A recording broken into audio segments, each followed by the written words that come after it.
నిన్ను కోరి serial latest promo. శాలినికి courier రావడంతో జగదీశ్వరి తీసుకుని వాటిని చూస్తుంది. వాటిని చూసి ఒక్కసారిగా షాక్ అవుతుంది.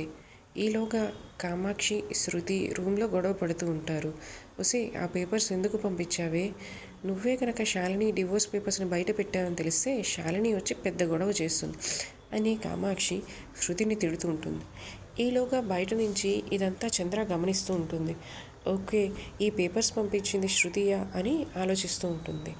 ఈలోగా జగదీశ్వరి క్రాంతిని తీసుకువెళ్ళి, ఏంట్రా ఇది, ఇంత జరుగుతున్నా మీరెవరూ కనీసం నాతో ఒక్క మాట చెప్పలేదు అని చెప్పి అడుగుతుంది.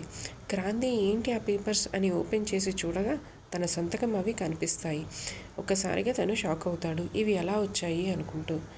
ఈలోగా జగదీశ్వరి బాధపడుతూ, ఇంట్లో ఇంత జరుగుతున్నా ఎవరో ఒక్క మాట కూడా నాతో చెప్పట్లేదురా, ఏం తప్పు చేశాను నేను, నాకెవరో ఎందుకు చెప్పట్లేదు అని జగదీశ్వరి బాధతో క్రాంతిని అడుగుతుంది. అప్పుడు క్రాంతి, అమ్మ నేను నీకు చెప్దామని అనుకున్నాను, ఈలోగా చంద్ర వదిన ఈ టైంలో అమ్మకు చెప్పడం కరెక్ట్ కాదు అని చెప్పి నన్ను ఆపేసింది అని అంటాడు. అప్పుడు జగదీశ్వరి కోపంగా చంద్రని తలుచుకుంటూ ఉంటుంది.